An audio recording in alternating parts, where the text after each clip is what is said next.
नमस्कार दोस्तों, मैं अधिवक्ता राजेश सुनी। आज हम बात करने वाले हैं एक बहुत ही महत्वपूर्ण विषय पर, इंडियन पिनल कोड और भारतीय न्याय संहिता के बीच के फर्क के बारे में। इंडियन पिनल कोड मतलब भारतीय दंड संहिता, जो कि 160 साल पुराना कानून था और अभी वर्तमान में सन 2023 में बनने के बाद 1 जुलाई 2024 से इसे पूरे भारत में लागू कर दिया गया और उस कानून का नाम है भारतीय न्याय संहिता। तो इन दोनों के बीच क्या फर्क है, हम इसके बारे में विशेष रूप से जानेंगे।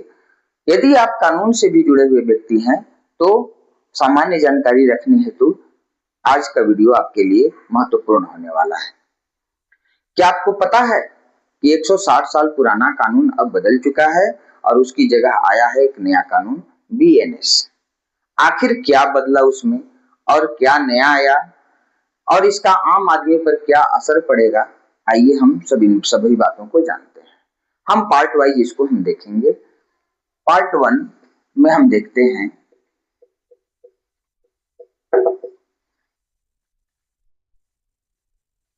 सबसे पहले हम आईपीसी के बारे में बात करेंगे। आईपीसी मतलब इंडियन पिनल कोड, भारतीय दंड संहिता। एक बार हम इसका फुल फॉर्म भी देख लेते हैं। आईपीसी मतलब इंडियन पिनल कोड,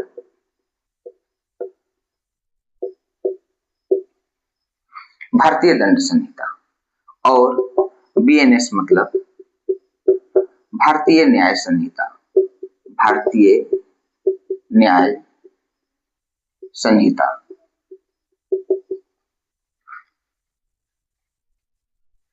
अब हम पार्ट 1 में बात करते हैं कि आईपीसी था क्या। आईपीसी क्या था? आईपीसी जो कि बदल गया, वो क्या था?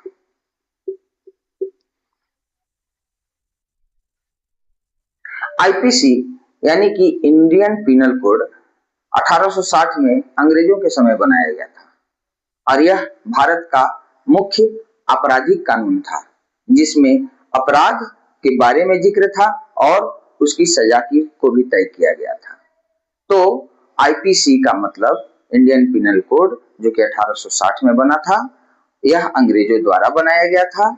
यह भारत का मुख्य आपराधिक कानून था और इसमें अपराध तथा सजा को तय किया गया था। अब हम जानेंगे बीएनएस के बारे में। पार्ट 2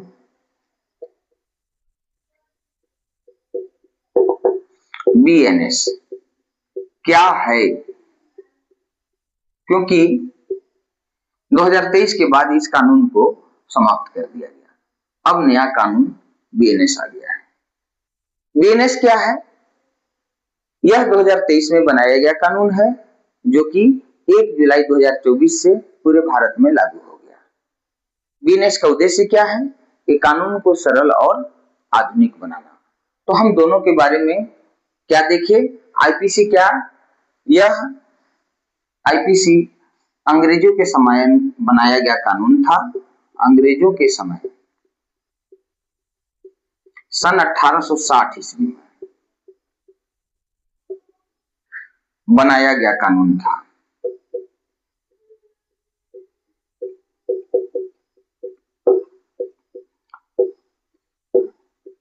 जिसमें अपराध और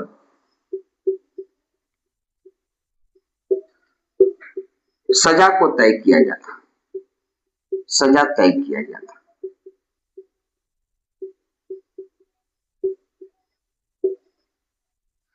जबकि बीएनएस भारत में सन 2023 में बनाया गया कानून है, जिसे 1 जुलाई 2024 से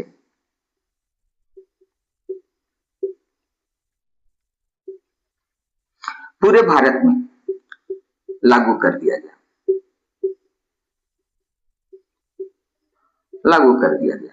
जुलाई 2024 से लागू कर दिया गया। क्यों? क्योंकि बीएनएस के द्वारा कानून को सरल और आधुनिक बनाना उद्देश्य था, जिसके चलते। अब आते हैं कि आईपीसी और बीएनएस में मुख्य अंतर क्या क्या है। पार्ट 3 में हम देखेंगे अंतर। अभी तक हम लोग पार्ट 1 और पार्ट 2 में दोनों के बारे में जाने, अब दोनों के अंतर जानेंगे पार्ट 3 में। आईपीसी और बीएनएस में अंतर।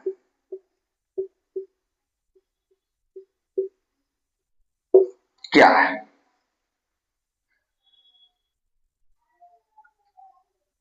सबसे पहले हम लोग जानेंगे कि धाराओं की संख्या।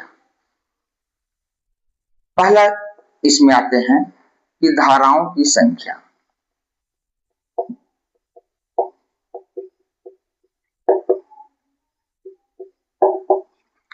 आईपीसी में कुल 511 धाराएं थी। कितनी धाराएं थी? 511। कुल 511 धाराएं थी। जबकि बीएनएस में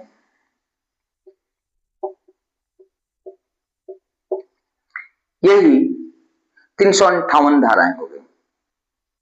बहुत सी धाराओं को खत्म किया गया, कुछ नई धाराओं को जोड़ा भी गया और कुछ धाराओं को मर्ज कर दिया गया।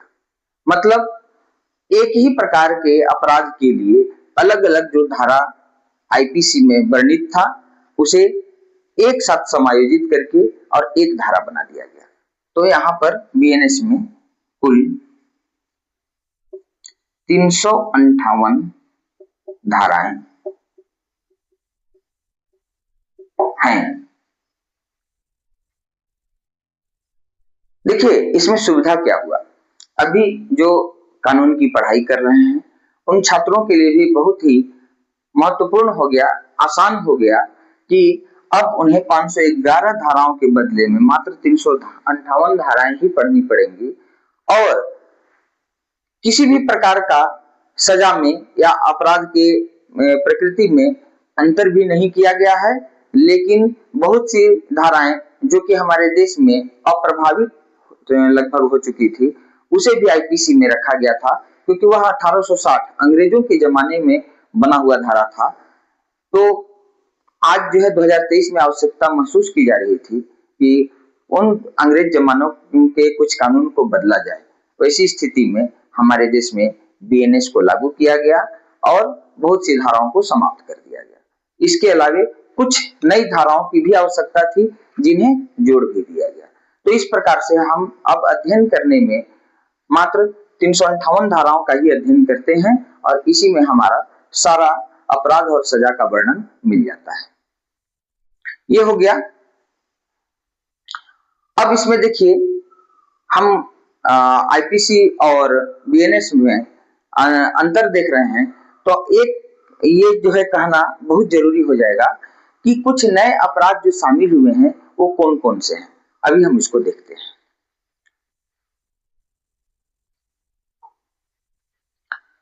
पार्ट 3 में पहला देखे धाराओं की संख्या। अब हम पार्ट 3 में ही दूसरे नंबर पर देखेंगे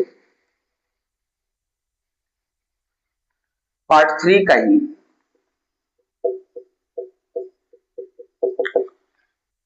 दूसरे बिंदु पर देखेंगे कि नए अपराध को शामिल किया गया। वो नए अपराध कौन कौन है? नए अपराध शामिल कौन कौन से किए गए? इसमें एक अपराध शामिल किया गया मॉब लिंचिंग का। मॉब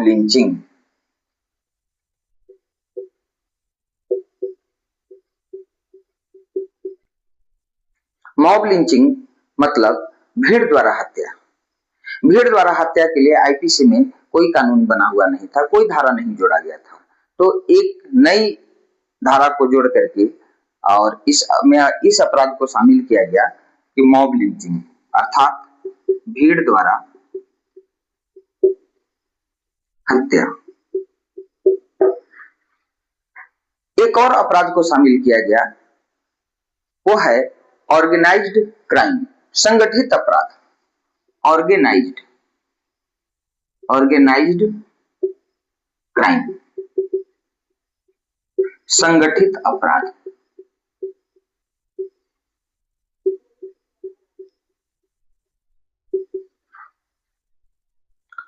तो ये दो नए अपराध को जोड़ा गया है। इसके अलावे भी कुछ और भी अपराधों को शामिल किया गया है, मुख्य रूप से यही है। तीसरी चीज है सजा में बदलाव। सजा में बदलाव,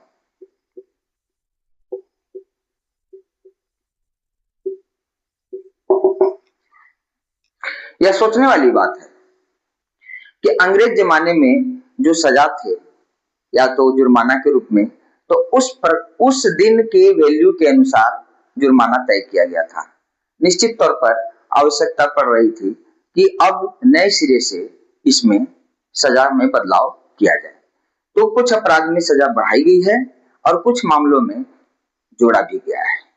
तो हम देखते हैं कि सजा में बदलाव करके और कुछ अपराधों में सजा बढ़ाई गई है और कुछ मामलों में कम्युनिटी सर्विस भी जोड़ा गया है। कम्युनिटी सर्विस का मतलब होता है सामुदायिक सेवा। यह पहले नहीं था, अब सामुदायिक सेवा को भी जोड़ दिया गया है। अब जो है इसमें हम पार्ट 3 के अंतर्गत ही आते हैं, चौथा,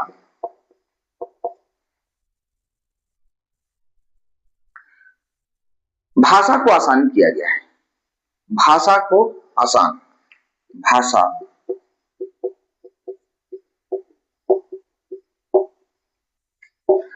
कैसे किया गया है?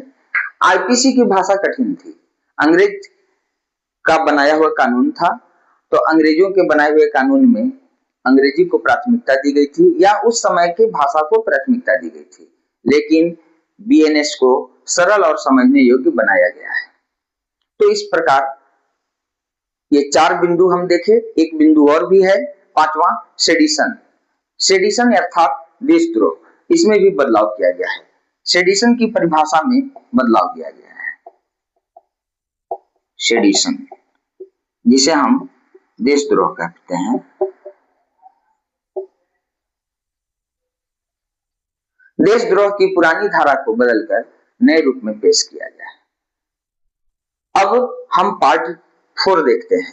पार्ट 3 के अंतर्गत हमने 5 बिंदुओं को देखा, अब पार्ट 4 देखते हैं।